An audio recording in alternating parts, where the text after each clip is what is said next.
Bonjour à tous, est-ce que le travail peut nous aider à réussir notre vie? D'après les études, la plupart d'entre nous voient clairement une division entre le travail et la vie privée. Ils peuvent créer des liens amicaux avec leurs collègues, mais ne les considèrent pas comme de vrais amis. Les interactions professionnelles s'arrêtent souvent à « Hey, salut, comment tu vas? T'as passé un bon week-end ?» On ne se laisse pas vraiment la possibilité de savoir si vraiment cette personne a passé un bon week-end. On n'ose pas s'aventurer dans ce domaine privé. C'est un réflexe que certaines personnes ont malgré le fait qu'elles se sentent profondément seules au travail. Elles ont tendance à craindre et du coup éviter des relations d'amitié au travail. Il faut le dire aussi, certains managers ne facilitent pas les relations humaines au travail. Ils attendent de leurs collaborateurs qui laissent justement leur côté humain à la porte de l'entreprise. Le travail, c'est le travail, on n'est pas dans le monde des bisounours ici. Pas génial pour créer une super culture d'entreprise. D'ailleurs, les recherches le démontrent. Clairement, les relations humaines, c'est un besoin fondamental pour nous, pour réussir sa vie, pour être heureux et même en bonne santé. En bonne santé, vous avez bien entendu, et je vous invite à regarder le TED de Robert Waldinger, excellent TED, vous trouverez la description dans cette vidéo. En résumé, cette étude menée par l'université de Harvard, étude probablement la plus longue jamais réalisée, avait pour objectif de comprendre qu'est-ce qui permettait aux êtres humains de réussir leur vie. Qu'est-ce qui permet d'être heureux et en bonne santé tout au long de notre vie. C'est vrai qu'on a tendance à croire que le succès, la gloire ou même l'argent vont nous permettre à atteindre cet objectif important pour tout le monde. Eh bien non, la clé de la réussite, ce sont des relations humaines saines. Hey, how you doing?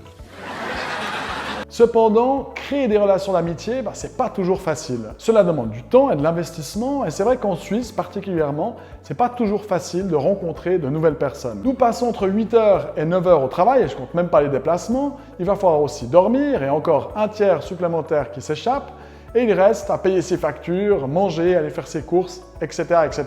Il nous reste finalement très peu de temps pour répondre à ce besoin social fondamental pour nous tous. On l'a vu, nous passons plus d'un tiers de notre vie au travail. C'est donc l'endroit idéal pour favoriser et créer des relations de qualité. Faisons sauter cette barrière virtuelle entre la vie privée et la vie professionnelle. Waouh!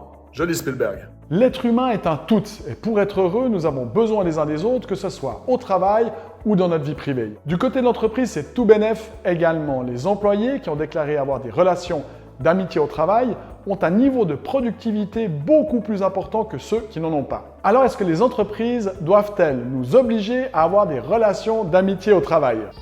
Évitez, évitez, évitez. Je le répète et je le dis, évitez. Le rôle de l'entreprise est plutôt de créer une culture où les relations d'amitié pourront naturellement se développer. Elle doit placer les relations humaines au centre de son environnement de travail.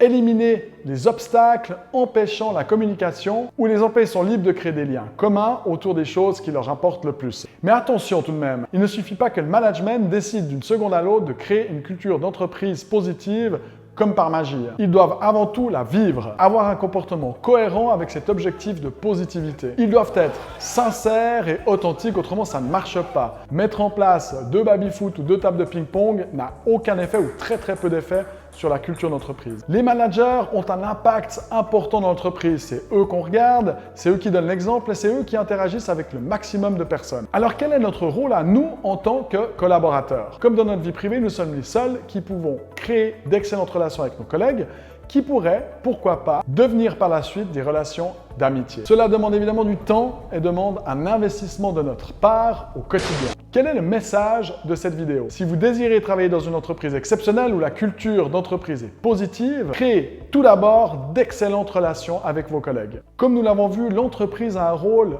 essentiel à jouer. Créer un environnement de travail optimal. Mais c'est à nous, collaborateurs, à créer cette culture d'entreprise dont nous rêvons. J'entends très souvent des gens qui me disent ouais, je vais quitter ce job, je cherche autre chose parce que franchement, la culture est pas terrible ici. Nous avons, nous, collaborateurs, le pouvoir de changer cette culture d'entreprise. Nous en avons besoin et nous avons tous tellement à y gagner. Voilà, je vous remercie d'avoir regardé cette vidéo. N'hésitez pas à vous abonner pour recevoir les prochaines vidéos.